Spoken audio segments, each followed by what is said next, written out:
कैपेट set कर रही होती है तो पिस्टन को क्या करते हैं, टीडीसी पे लाते हैं ना। टीडीसी पे लाने के बाद फिर हम उसकी सेटिंग करते हैं। तो वॉल टाइमिंग क्या हुई कि पिस्टन की पोजीशन के मुताबिक मखसूस औकात में, मखसूस का मतलब क्या है कि जब आपका पिस्टन टीडीसी पे होता है, टॉप पे, ठीक है, टॉप डेड सेंटर पे होता है, तो एग्जॉस्ट वाल्व का खुलने और बंद होने का अमल क्या कहलाता है। देखें, जब पावर स्ट्रोक हो रहा होता है तो दोनों वाल्व बंद होते हैं, ठीक है, और धमाका होता है और पावर बनती है, ठीक है। तो यही वो जगह है जहाँ अगर आपकी इंजन की वॉल टाइमिंग एडवांस या रिटायर या टाइमिंग आउट होएगी तो क्या होगा कि ये वाल या तो मुकम्मल तौर पे बंद नहीं होंगे या खुलेंगे नहीं। तो दोनों सूरतों में नुकसान क्या होगा, कंप्रेशन क्या होता है, लीक होता है, ठीक है। अब हम थोड़ा सा आगे चलते हैं।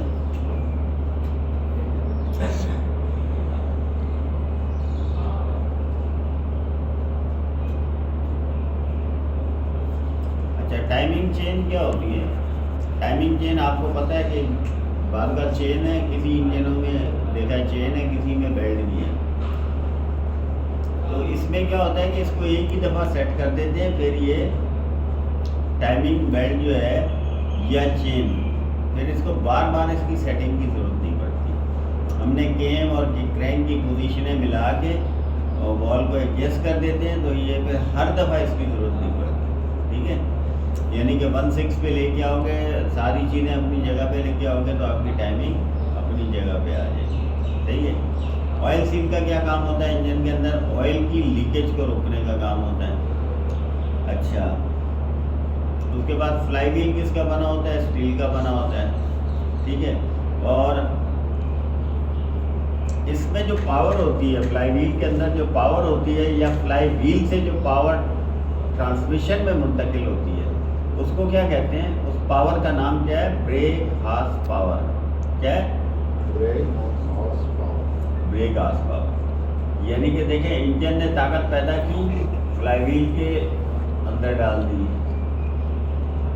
क्योंकि फ्लाई व्हील क्रैंक के ऊपर लगा हुआ है,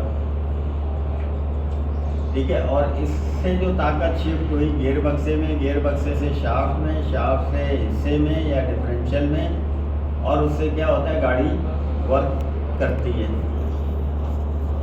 ठीक है ना। तो ये आपको पता होना चाहिए।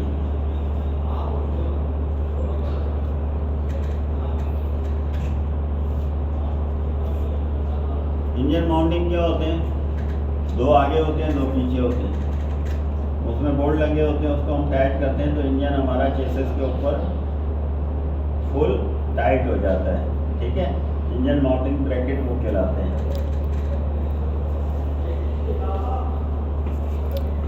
अच्छा, ऑयल चैम्बर का काम आपको पता है कि स्टोर का काम होता है, ठीक है ना। जैसे मैरान में 3 लीटर आता है और गाड़ियों में किसी में 4 है, किसी में 5 है, किसी में 7 है, ठीक है। ट्रकों में 32 लीटर तक आता है, 48, 42 भी आता है, 52 लीटर भी आता है। ये डिपेंड करता है ट्रक के साइज़ पे या इंजन के साइज़ पे। तो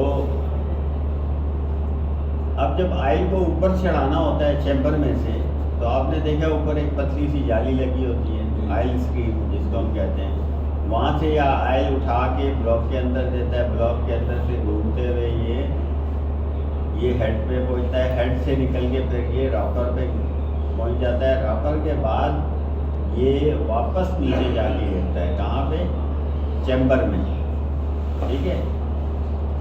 तो ऐसा कौन सा निज़ाम है कि नीचे से तो ये हम इसको ऑयल पंप की मदद से भेज रहे हैं, ऊपर से जो ये आ रहा है ये कैसे आ रहा है नीचे, तो ये जिस ताकत के ज़रिए आ रहा है उसको हम कहते हैं फोर्स ऑफ ग्रेविटी। किसकी मदद से आ रहा है, फोर्स ऑफ ग्रेविटी। अब फोर्स ऑफ ग्रेविटी क्या चीज़ है, मैं इसकी एग्जांपल देता हूँ कि फोर्स ऑफ ग्रेविटी क्या चीज़ है।